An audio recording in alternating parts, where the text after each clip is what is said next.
make sure I understand what you're saying.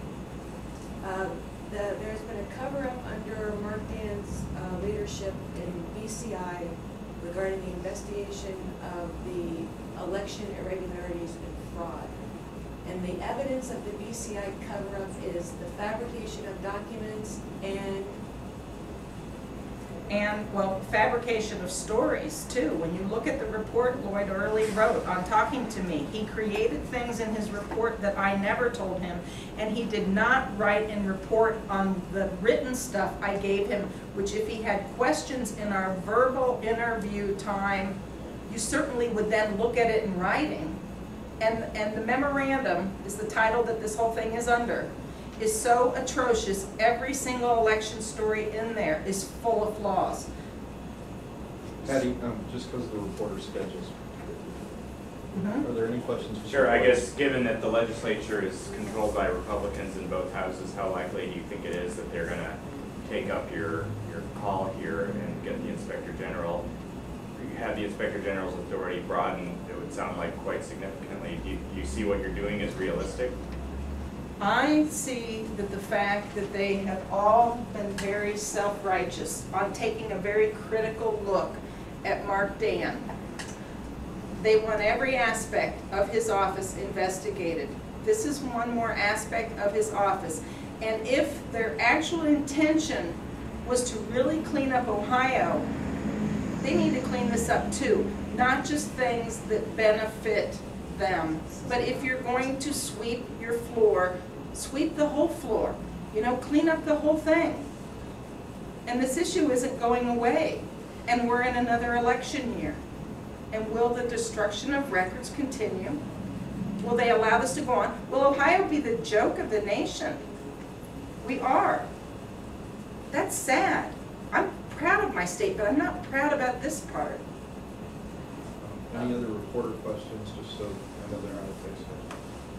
so then if they don't do this, would you say then their investigation of Mark Dan was primarily partisan motivated or significantly partisan motivated? I would say that's very accurate. If they won't also look at this, it was partisan motivated and possibly partisan motivated by both parties, because our investigation shows involvement of both parties. And we'll go down to the first thing I learned when I went and asked why Delaware County was blocking the recount, and that was what brought me into this. That request came from leaders of the Democratic Party in Delaware.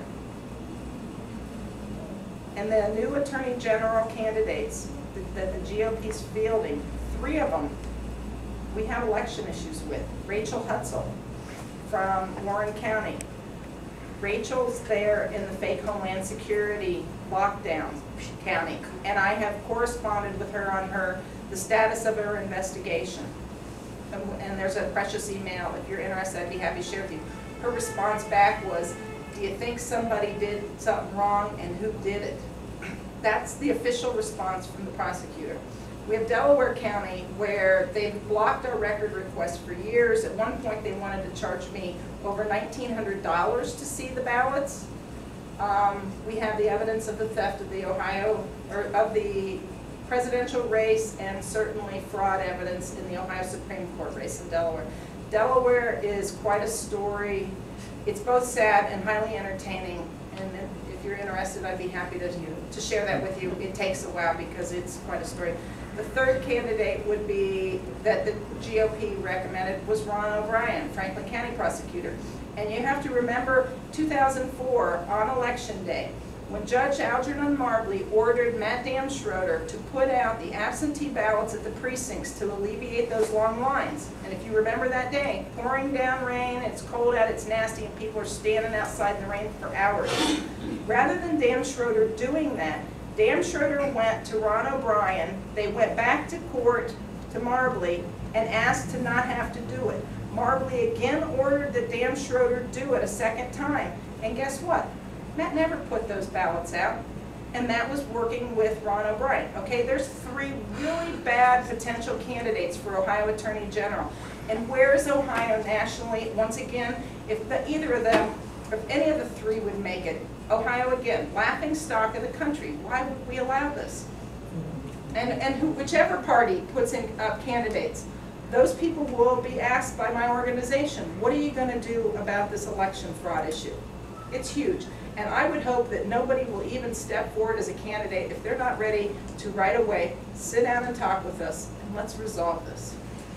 Would you say that the Republican, Republican Democrat partisan viewpoint becomes null and void when the public interest is at stake, because these are our elections, because elections are not owned by political parties? So Republican, Democrat, becomes a non-issue regarding elections, because It's the people's election, it's not the party's It's election. not the party's election. Any questions or? No, Joe? I guess just, it seems to me that the Inspector General has his hands pretty full out.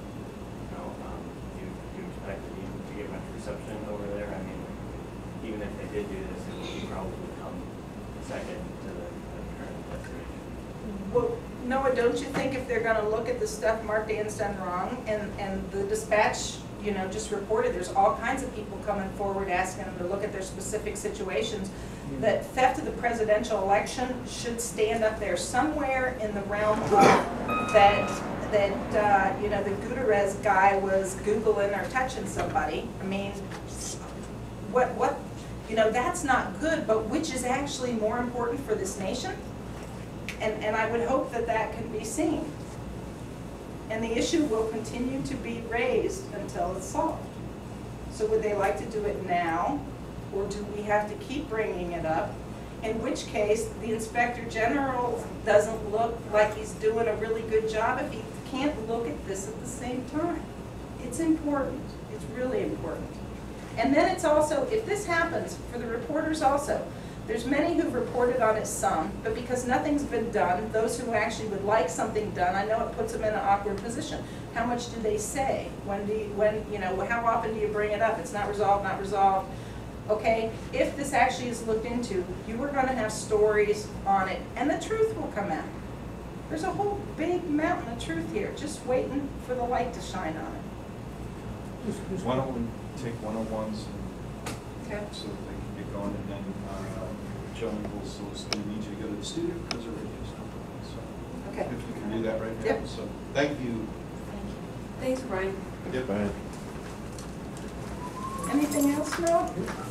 Just question. Feel free to call me if you have questions. Scope of what